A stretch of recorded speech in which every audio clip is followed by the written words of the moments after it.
श्री जगदीश प्रसाद गुप्ता छत्तीसगढ़ शासन में chief engineer के पद से रिटायर होने के बाद श्री द्वारिका महाराज स्मृति न्यास के तत्वाधान में श्री द्वारकाधीश एवं बागेश्वर महादेव मंदिर का वर्ष 2005 में अपने पुत्रों इंजीनियर कुंजन गुप्ता एवं इंजीनियर भुवन गुप्ता के सहयोग से अवंती विहार रायपुर छत्तीसगढ़ में निर्माण करवाया। श्रीमद् भागवत कथा, राम कथा, गीता तत्व, वेदांत आदि के तात्पर्य को व्यासपीठ से कहने के कारण संतों द्वारा इन्हें आचार्य श्री जगदीश भी कहा जाता है। अपना संपूर्ण जीवन परमात्मा की सेवा में दिया। उन्होंने परमात्मा भगवान श्री द्वारिकाधीश के दिव्य गुणों और कर्मों को लेकर अभी तक 15 ग्रंथ लिखे हैं, जिन ग्रंथों को भारतवर्ष के जगत गुरु और महापुरुष संतों के द्वारा आशीर्वाद प्राप्त हुआ है। उनके ग्रंथ श्वेताश्वत रूपनिषद, सरलतम बोध के द्वितीय विचार, परमात्मा की प्राप्ति के लिए ध्यान योग एक स्वतंत्र साधना है। इसका उद्बोधन सुन रहे हैं आप। श्वेताश्वत रूपनिषद, सरलतम बोध का उद्बोधन सुन रहे हैं आप। समं प्रशांतं सुमुखं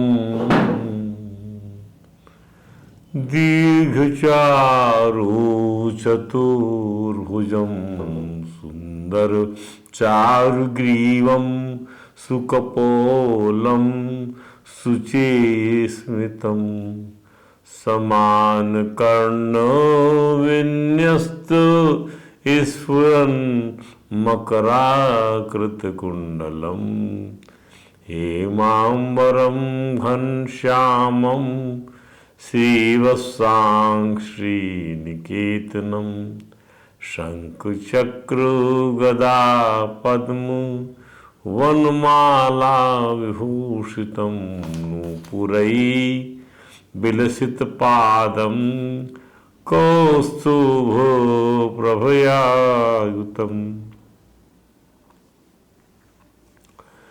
द्युमत किरीट कटक कटिसूत्रांगजुदं सर्वांग मनोहरं हृदं कृपा प्रसादेशनं सुकुमारं अभिध्यायेत सर्वांगेषु मनोदधतु वंशी विभूषित करान्नवनीरदाभात् पीताम्बरातरुण बिंब फलाधरोस्तात् पूर्णेन्दु सुंदर मुखात् अरविंद नेत्रात् कृष्णात् परम किमपि तत्त्वमहं न जाने तप्त कांचन गौरांगी राधे वृंदावनेश्वरी वृषभानुसुते देवी प्रणमामि हरिप्रिये गुरुर्ब्रह्मा गुरुर्विष्णु गुरुदेवो महेश्वरः गुरुर्साक्षात् परम ब्रह्म तस्मै श्री गुरुवे नमः।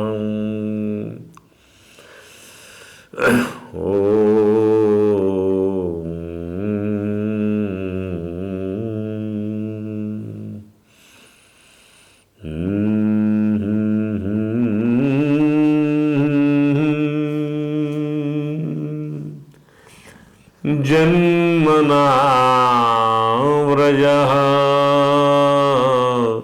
श्रयत इंदिरा शश्वदत्रहि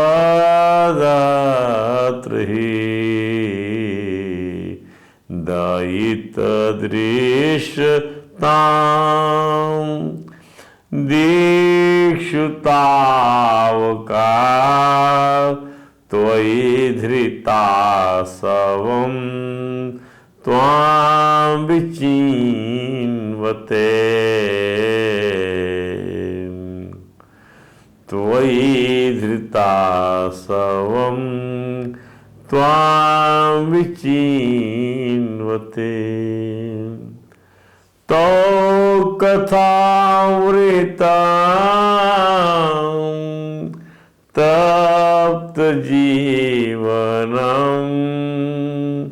कविभिरीरितं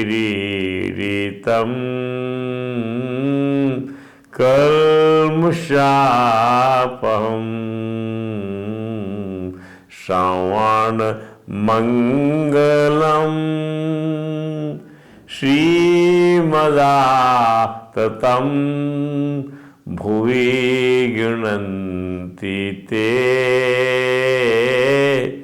भूरिदा जना प्रणतकामदं पद्मजासितं धरणिमण्डनं ध्येयमापदि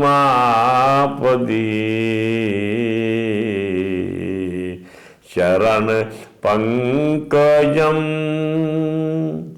शन्तमं च ते रमणनायस्तने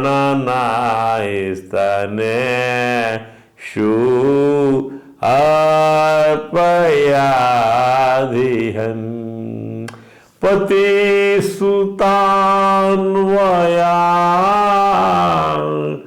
भ्रातृबान्धवान् अतिविलङ्घतेनि अच्युतागता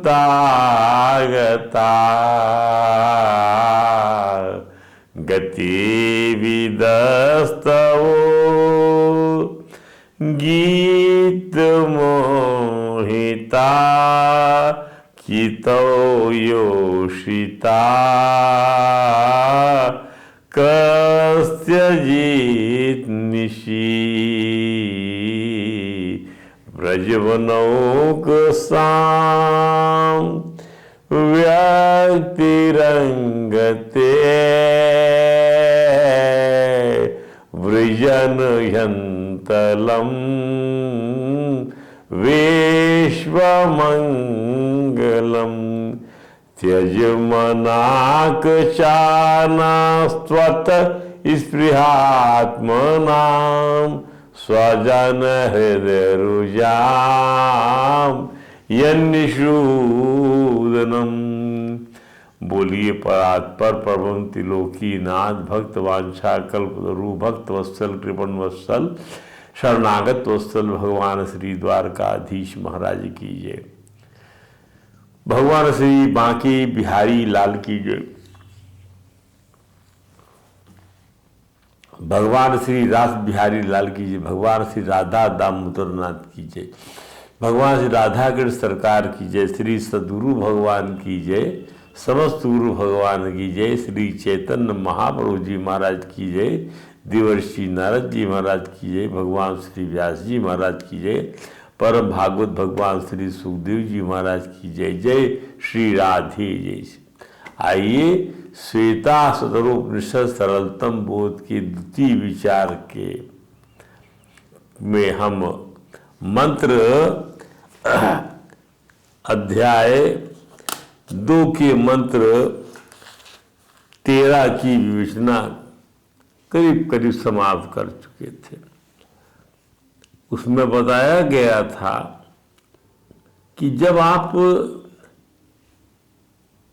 ध्यान करते हैं और आपका शरीर जो है योगाग्नि रूप हो जाता है तो पंच महाभूत जो है उसकी अनुभूति स्वयं आप करने लग जाते कि मैं अग्नि हूं। और जो अग्नि का लय हो जाता है जल में तो आप कहते हैं मैं जल हूं। अब जल का लय हो जाता है इसमें अग्नि में तो आप कहते हैं मैं अग्नि हूं। तो सारे विकार अग्नि के, सारे विकार पृथ्वी के जो है, सारे विकार जितने विकार हैं, ये भी अग्नि, ये भी पृथ्वी, ये भी पृथ्वी, ये पृथ्वी, और सम्मिलित रूप से जो है जब अपने आप में महसूस करते मैं पृथ्वी हूं और उस प्रकार से सारे विकार समाप्त हो गए, पृथ्वी और समष्टि रूप से पृथ्वी समाप्त हो गई, न पृथ्वी बची न उसके विकार बचे, और समस्त पृथ्वी और उसकी विकार दोनों की दोनों व्यष्टि और समष्टि जो है वह लीन हो गए किसमें? जल में। अब जल के विकार बचे, उष्मा भाप है, जल का विकार भाप है, ओस है, नमी है, गीलापन है। अब कहीं कोई विकार नहीं, जल की का जो समष्टि रूप है वह, और जल की विकार जो है वह, ये अलग अलग जो भावना होती थी वो सब का सब जल है। जब ये भावना हो गई और वह जल हम हैं आत्म रूप से, आत्मा रूप से वह जल मैं ही हूं, मैं ही अहम अपाहा। उसके बाद ये दो स्थिति, जब आप जल काहे में लीन होगा तो जल जो है अग्नि में लीन होगा। तो पहले अग्नि के विकार, अग्नि की विकार जो है वो बचेंगे। अग्नि की विकार कौन से? उष्मा है, ताप है, चिंगारी है। ये जो अलग अलग नानात्व जो दिख रहा है, ये नानात्व खत्म हो जाना चाहिए, क्योंकि नानात्व नहीं है। नानात्व जो है वह आत्मा में नानात्व नहीं है, परमात्मा में नानात्व नहीं है। वह एक द्वितीय सत्ता है, वो सत्ता में नानात्व नहीं है, क्रिया में नानात्व नहीं है, द्रव्य में नानात्व नहीं है। ध्यान दीजिए, अवस्था में नाना, त्रिकालिक सत्य है वह स्थिति, वह सत्य ऐसा हो जाएगा। अब वो मैं अग्नि, जब आप ऐसा सोचेंगे तभी तो कहेंगे मैं अग्नि हूं। यदि आप विकार के बारे में सोचेंगे तो विकार, मैं चिंगारी हूं, मैं फलाना हूं, मैं नहीं, मैं अग्नि हूं। अब जल, पृथ्वी भी नहीं रह गया, जल भी नहीं रह गया, अग्नि भी नहीं, मैं अग्नि हूं, अहम अग्नि। अब ये अग्नि भी लीन हो गई किसमें? वायु में। ये योगाग्निमय शरीर बन रहा है ध्यान से, इसको समझिए। जब ये सब योगमय सिद्धियां जब मिलेंगी आपको तो पंच महाभूत आपकी अधीन हो जाएगा, पंच महाभूत के गुण आपके अंदर में आएंगे। फिर वायु, अग्नि वायु में लीन हो गई। वायु के विकार हैं सिकुड़ना, फूलना, फलन, फैल जाना, सिकुड़ जाना, ये सब वायु के विकार हैं। तेजी से चलना, मंदी से चलना, सब वायु। फिर ये विकार भी खत्म हो गए, केवल मैं अहम पवन अस्मि, मैं पवन हूं। अब मैं ही तो सब कुछ हूं। जब तक ये भावना नहीं आएगी मैं ही सब कुछ हूं, तो फिर तो है द्वैत बना रहेगा।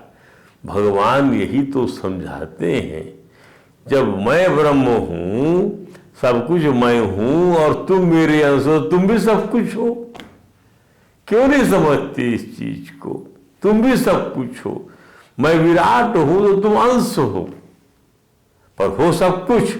सामर्थ्य जितनी मेरी है उतनी तुम्हारी नहीं हो, पर मेरा ही तो अंश हो। तू ममई वांसी जीवलोकी जीवभूता सनातना। इतना पावर दिया भगवान ने आपको। द्वासुपर्णा सविजा सखाया समानम वृक्षे परिषद जाते तयो अन्य पिप्पलम स्वादवती न होता अन्य अभिचाक्षीति। एक उसका, उस झाड़ का फल चखता है, एक ना चखते हुए उसको देखता है। ऐसे बनना है आपको जैसे वह परमात्मा है। जब ऐसे बन जाओगे तो मद्रूप हो जाओगे, उपाधि से अतीत हो जाओगे। ध्यान दीजिए, उपाधि से अतीत हो जाओगे। इसको बहुत सुंदर बताया। भगवान ने सनत कुमारों को कहा कि देखो हे विप्रवरों, ब्रह्मा जी ने बुलाया था भगवान को हंस रूप में कि जिनके प्रश्न का जवाब नहीं दे पाए। उनका जवाब ये था कि मोक्ष चाहने वाला व्यक्ति जब तक ये जो है चित्त में जो गुण प्रवेश करता है, गुण में चित्त प्रवेश करता है, मैटर माइंड में, माइंड मैटर में प्रवेश करता है, जब तक हम इसको अलग अलग नहीं कर सकते हैं तो कैसे हम जो है मोक्ष की प्राप्ति कर सकते हैं। ये प्रश्न किया गया था ब्रह्मा जी से सनत कुमारों जी के द्वारा। तो क्या प्रश्न था वो है,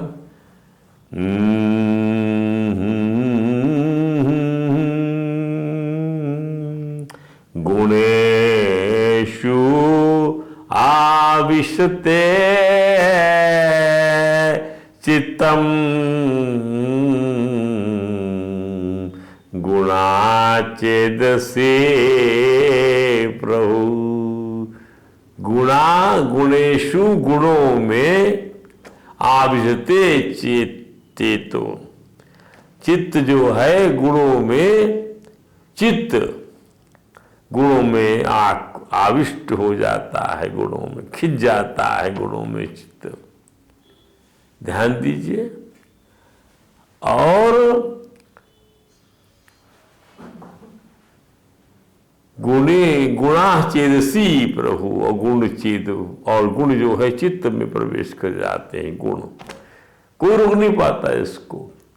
यही तो संवेदना को जन्म देने वाली वस्तु है, यही सुख दुख को जन्म देने वाली वस्तु है, यही आपके अंदर विकार, यही आपके अंदर में आकार निराकार सब पैदा करने वाली वस्तु यही है, जो समझ में नहीं आती आपको कि क्या चक्कर है।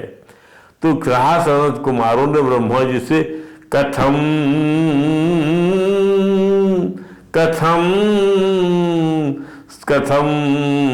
संत्यागो, कथम अन्योन्य संत्यागो, मुमुक्षो अतिशया। कैसे इसका त्याग करें पिताजी, कैसे त्याग किया जाए? गुण से चित्त को अलग कर दिया जाए, संभव नहीं है। यानी चित्त से, माइंड से गुणों को हटा दिया जाए, संभव नहीं है। विषयों को हटा दिया, वो तो बार बार उसी चीज का।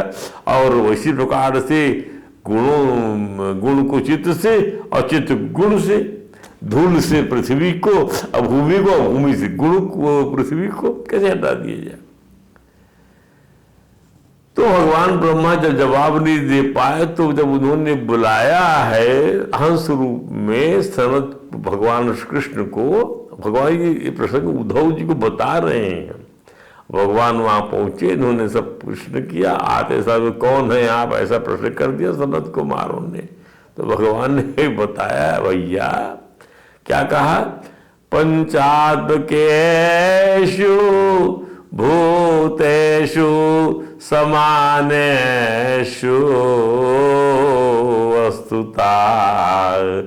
भाई पंचभूत रूप से सबकी काया एक है।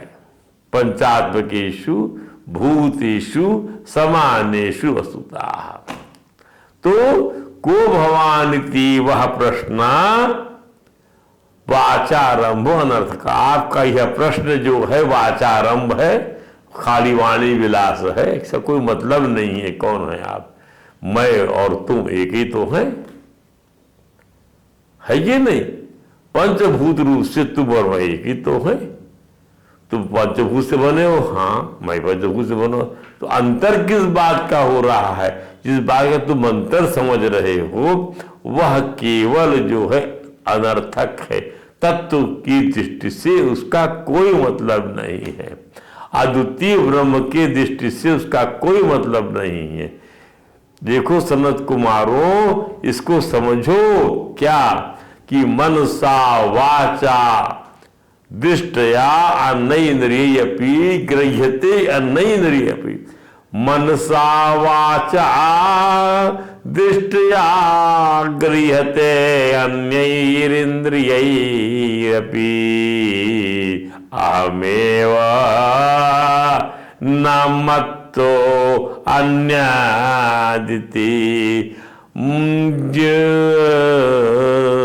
बुद्ध्यध्वम मंजसा, मैं ही ग्रहण किया जाता हूं। अरे हाँ, मैं ही ग्रहण किया जाता हूं। आंख से ग्रहण किया, मन से क्या ग्रहण कर रहे हो आप? मन से क्या ग्रहण कर रहे हो? मन से मुझे ही ग्रहण कर रहे हो आप। अच्छा, हाँ, मन से तो मैं सोच रहा था, किसी और विषय में सोच रहा था। अरे सोच किस बेसिस पे रहे हो? चेतना के बेसिस पे सोच रहे हो, तो चेतना चेतना को ग्रहण कर रही है और आप समझ नहीं पा रहे हो। मनसा वाचा, वाणी, वाणी से जो आप ग्रहण कर रहे हो, क्या एक वाणी से वार्तालाप ग्रहण कर रहे हो, तो फिर चेतना चेतना को ग्रहण कर रही है। तो सब वाणी का विलास है। चेतना ना हो तो वाणी बोलेगी क्या? तो जो बोला जाता है नहीं, वो ब्रह्म नहीं है। जिससे बोलने की क्षमता प्राप्त करती वाणी, वो ब्रह्म वेद कहता है। अब फिर देखिए, और दृष्टियां, आंख से क्या देख रहे हो आप? आंख से कोई लड़की दिख रही है आपको? नहीं। कोई लड़का दिख रहा है? नहीं। कोई मकान दिख रहा है? नहीं। आंख से आप क्या देख रहे हो? आंख को देखने वाली चेतना जो दृश्य है तभी देख पा रही है जब उस दृश्य में चेतना है। ध्यान दीजिए, चेतना चेतना को निहार रही है। चेतना ना हो तो कोई बात ही ना हो। क्या निहारेगी वो? यदि अंधेरा होगा तो आंख होते भी आप नहीं देख पाएंगे। समझिए, ये है वेदांत। तो जो कुछ भी ग्रहण किया जाता है, अहमेव, मैं ही ग्रहण किया जाता हूं। मैं ब्रह्म के रूप में, वह ज्ञान, वह चेतना, सब कुछ मुझे ही, मैं ही ग्रहण किया जाता था। तो उसे विचार कर लीजिए। अच्छा, फिर ये क्या है? चित्त गुण। तो भगवान ने कहा, भैया ये चित्त गुण क्या है? गुणेषु आविशते चित्तम् गुणाश्चेदसे प्रजा जीवस्य देहवयम् जीवस्य देहवयम् मदरूपवयम् तजे। ये जीव की देह है। जीव बना कैसे? शरीर बना कैसे जीव का? जीव तो अशरीरी होना चाहिए मेरे हिसाब से। जैसे मैं हूं वैसे जीव है, लेकिन जीव का बॉडी फॉर्मेशन है तो इसी से है, चित्त से और गुण से। चित्त दे दिया गया, गुण दे दिया गया, और वो मोहित हो रहा है, इसी में मोहित हो रहा है।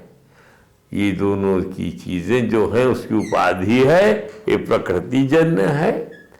और मदरूप ही हम कहते, मेरा रूप जब तब मुझसे आप एकाकार हो जाएंगे, ये खत्म हो जाएगी, एकाकार हो जाइए। यही जो है तत्व विचार है, इसको ही वेदांत समझा रहा है, इसी के लिए ध्यान करने बोल रहा है। इसीलिए आपका ध्यान जब ऐसा हो जाए कि आपका शरीर योगाग्निमय हो जाए, अपने आप में आप जो है पंचभूतों के गुण आपके अंदर पैदा हो जाए कि मैं ही अग्नि हूं, मैं ही जल हूं, मैं ही वायु हूं, तो फिर देखिए आप सब कुछ आपके अंदर में आ जाएगा, क्रियात्मकता हो जाएगी, फिर आपके अंदर प्रवृत्ति हो जाएगी, उत्पाद की प्रवृत्ति हो जाएगी, सृजन की प्रवृत्ति की। मैं ही सृजता, मैं ही, मेरे से सृजन हो रहा है और मुझमें सब चीज लय हो रही। क्यों? कि मैं परम ब्रह्म का अंश हूं और मैं उससे एकीकार होना चाहता हूं। ये मेरी मुमुक्षा है। वाह! अब आइए, इसीलिए जब ऐसा आपके अंदर गुणधर्म आता है तो पाचन शक्ति बढ़ जाती है, मूल अल्प हो जाते हैं, जो अधिक मूत्र होता है, मल अल्प हो जाता है, जो अधिक मूत्र होता है, अधिक शौच होता है, वह पाचन शक्ति की दुर्बलता का ही उद्योतक है। तो श्रुति का कहना है कि ध्यान योग की पाचन शक्ति बिल्कुल संतोषप्रद हो जाती है, बार बार उसे लघु शंका के लिए नहीं जाना पड़ता। अंत में इसी श्रुति का यही संदेश है कि ध्यान योगी पांचों महाभूतों से तादात्म्य कर लेता है। तादात्म्य करना ही पड़ेगा, कोई सत्ता दूसरी नहीं रहेगी उसकी, और फलस्वरूप उनकी प्रसन्नता का अनुभव करता है। अब श्रुति ध्यान योग के फलस्वरूप निर्मल हुए चित्त से आत्म साक्षात्कार जन्य आनंद अनुभूति की उपमा देने के लिए कहती है। अब आपका चित्त निर्मल हो गया ध्यान के फलस्वरूप, अब जब आपका आत्म साक्षात्कार हो गया तो उस आनंद अनुभूति की उपमा कैसे किससे दी जाएगी? श्रुति अगला मंत्र बोलती है, यथैव बिंबम हृदयोपलिप्तम तेजोमयं भ्राजते तत्सुधांतम। कई मंत्र ऐसे देखे गए हैं भागवत वगैरह के अंदर में विद्वानों के, तत्वज्ञानियों के, कि उस मंत्र के सहारे आप बहुत सारी बातें कर सकते हैं। तो श्रुति के मंत्रों की आसानी से जो कुंजी खुल जाते हैं ये, इसलिए हमने सनत कुमारों का ये जो प्रसंग लिया, ये अल्टीमेट प्रसंग है, अल्टीमेट, जिसका जवाब ब्रह्मा जी भी नहीं दे सके। समझिए, जिसको उद्धव ने भगवान से सुना और बताया। तो ये सनत कुमार हुए, नारद जी हुए, भगवान कपिल हुए, इनका जब प्रसंग जब आता है तो यही सब चीज़ें बोलनी पड़ती, उससे जो कंसेप्ट है वेदांत का वो बिल्कुल क्लियर सामने बैठ जाता है जाकर। अब देखिए, यथैव बिंबम हृदयोपलिप्तम,